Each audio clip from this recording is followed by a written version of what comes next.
my name's Kirsty McKay. I go under the pen name of Kirsty F. McKay. I have written and published my first novel, which was released in November 2019. How I got into writing, firstly through my love of reading and books. So I was always at the library picking up books and reading various different authors, which got me into the writing element because I loved what I was reading, and I had my own ideas for creating characters and fiction. So I've been writing on and off for quite a number of years, but as what happens in life when you kind of grow up and you have your family and your kids and you start with different jobs, because I wasn't able to write full time like I wanted to, the writing kind of got shelved a little bit. So again, I was just writing stories, but never actually finishing them, which was a source of frustration to the family, because I'd say, here, what do you think of this? And it would never be finished. So they were always frustrated. One day I walked into, I think it was a couple of years before I got published, I walked into Gisborough bookshop and I saw another writer there. She was signing her first books. So I was browsing the shelves, and obviously I picked one of the books up drawn by the cover of it, because I'm into reading fantasy and supernatural fiction. So I picked up the book, loved the story behind it, and I went across to speak to her. And she chatted me through her story and what had sort of got her on a writing path, and what things she'd found helped her, because that was one thing I was struggling with, was finding that sort of time and that commitment to be able to sort of go all the way through and finish a completed novel. And what happened was she invited me to join a writing group. So I was really nervous, obviously, joining a writing group, because the first thing is you're asking other writers then to critique your work. And I was always worried about whether I was good enough and what they would think of my writing. But I got really good critique back, both positive and some areas for improvement. And it was through the writing group that I've had that sort of focus, because every week we would meet up and you'd always have to bring something to the group. So I'd started a chapter of The Veils of Valoria from a dream, actually, that I'd had the previous night, and I'd wrote a chapter based around this dream, took it in, and the writing group loved it. And I thought, I'm going to carry on with this and see if I can, develop it further into a story. And each week, my writing got better and better as I was presenting through to the group, and the story sort of developed from there. So can you tell us a bit about your first book? Because it's set locally, isn't it? It's a fantasy, but it's set in the contemporary world. It is. Yeah, so it's a fantasy novel, and it's got the two elements to it. A lot of it, or one of the main characters, Rowan, a lot of what her experiences are based on the experiences that I've had through the course of my life, because when I'd sort of started writing, not only was I doing the writing, but there was things that were sort of happening around me, and it was quite a few years ago that I went to see a psychic medium for a tarot card reading, and I got invited to her psychic development group, and then it was through those experiences that have had in that group that the character Rowan kind of developed from there. So she's obviously a very strong individual, with a lot of secret talents to her. And then the fantasy element comes in from Finn, who he's based in another world called Valoria. His world is under threat of destruction from a mystical being that they only know as the master, who's quite powerful. Finn has to travel to our world because of a girl that's been cited in a prophecy, who is said to help in defeating the master. But as he travels across to our world, he isn't alone, because the master has sent his commanding officer across, who's Cain. And Cain is accompanied by some evil creatures who were quite bloodthirsty, and they seek to hunt Finn down before he can actually meet with Rowan, but they don't succeed with that. And instead Finn does meet up with Rowan. Their bond is formed through Rowan's ability to make that contact through the dream realm, and the way her psychic ability works. So she formed a connection with Finn, and through that psychic connection they were able to meet. But bear in mind that obviously Finn's been stalked by Cain and these bloodthirsty creatures. So Rowan and Finn have to leave her world as she knows it, or her home, as they have to fulfill a series of things to sort of get them ready, with Finn's aim to take Rowan back to his home world, so that she can fulfill that prophecy and defeat the master. So do you enjoy mixing the contemporary, because you're writing about Middlesbrough in the northeast, and they go up to, I won't give anything away. I did. The normal world set, well, not quite now, before the COVID situation. So you've got that normal, very normal world, but then you've got this supernatural, mystical element to it as well. So you've almost got two contemporary and the fantasy writing. Do you enjoy mixing those two?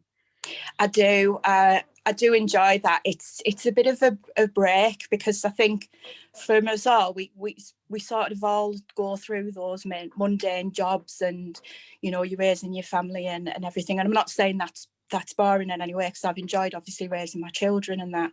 But there's always that part of you that's always looking for something to feel that, to feel special, to find that way of escaping. And I do that through my writing, and by creating these alternate worlds as well, it's the chance for you to be able to sort of put yourself there, and be able to do things that you necessarily would have done. The same with, I've loved sort of stretching out Rowan's abilities as well. So based around my experiences that I've had, which have opened my eyes to that things aren't always what they seem, and there is that world of spirit around us. I've enjoyed sort of bringing that out and actually then developing Rowan further. So there's been no limit or restriction to my imagination. It's been allowed to sort of grow and develop, to make this character a really strong character that I really enjoy writing about, and watching the interaction as well between her and another world, and Finn coming through into our world, and then he's sort of challenged by things, simple things like where does he stay, how does he navigate around, some of the things that he sees that he's not used to seeing in his own world, things like modern vehicles, even sort of little things like being able to make a drink, which is like a normal everyday thing that we would do, but to someone who's come from a different world, it's like, this is really, really strange. But it's been really good fun sort of writing that and sort of trying to imagine yourself in his place, in his position, to think, God, what would I do? How would I react to this? So it's been really good process doing it, and I enjoy writing about the characters because I've got that freedom to be able to explore and push them further, out of the comfort zones, getting them to do things that they wouldn't necessarily have done, which gives me that opportunity to live with them and be able to do that alongside them. Does that make sense? Yes, yeah, absolutely. So what are you writing the sequel? Because this is book 1 in the series, isn't it? The one you've got out now. It So is. where are you at with the rest? Is it a trilogy or? I think it'll end up being more than a trilogy. I did start with the idea of it being trilogy, but because of the number of characters within the book, the different backstories and the size of the world and everything that they've got to do, I don't think it's going to sit nicely into a trilogy. So it will end up being more than one book. So where are you at with book 2? Have you been writing over the past year since because this came out, Yeah. it came out in December, that was sort of just a few months Yeah. before lockdown started. It was, and I was hoping to kind of get the second book out this year, but because of the COVID and everything that's been happening with the lockdown, it's been really frustrating for me, and I haven't been able to do that. And then there's been, for me, I'm kind of one of those writers that's motivated by my mood as well. So when things have sort of been particularly bad, or been, you've had a down day, it has affected my writing in that way. So I haven't been able to write as much as I've wanted to write, or felt that inclination to do it, because you kind of get bombarded with everything. And then all the TV reports and the press and everything that's going around, and then how you're feeling with your own sort of restrictions and how they've affected your family and your friends and the impact that's had. So my writing has slowed down. And then I got to a point where I thought, when I've been doing the writing, I have tried to sort of keep persevering with it and come quite close to finishing. But then because there's been so much negativity attached to 2020, I didn't feel it was the right time for me to release my second book. I wanted to feel more positive when I was releasing that book out there. And I also wanted that ability to be able to do a good launch, because my first book launch went really well. And I loved that face-to-face contact with people coming up, asking about the book, signing copies for them and giving them opportunity to let them know sort of that there's more to come. And I felt with the COVID, 2020 has restricted all of those opportunities. So I've deliberately held back. I could have pushed it, but I've deliberately held back because I want this year, I'm hoping this year, things will be moving forward and it'll be a lot more positive, and that will, to me, is important to have that positivity attached to releasing my second book. Yeah, and actually get out there and talk to people again. Yeah, definitely.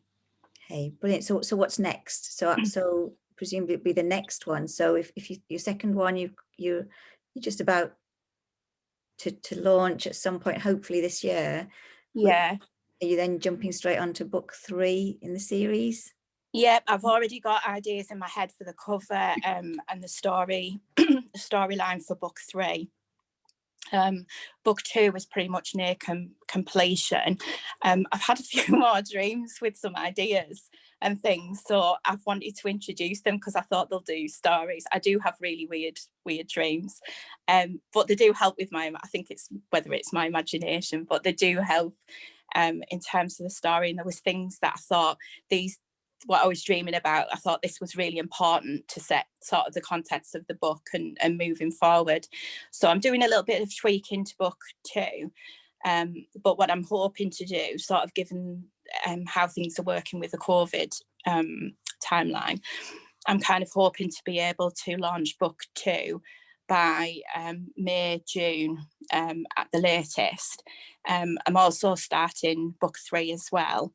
And some of the characters, the way that they've developed, some of the secondary characters have a quite interesting backstories to them as well. So I've also got some ideas for some offshoot novellas for those characters as well, just to bring some of that history to the readers as well, about the background of Valoria and the other sort of areas that attach onto Valoria as well, because it's kind of one realm, but the 3 other realms that sort of sit with Valoria as well.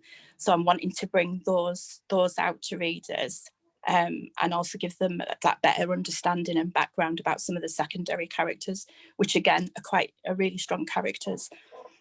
Okay, so you're hoping for a more positive year and get all that writing done? Yeah, definitely.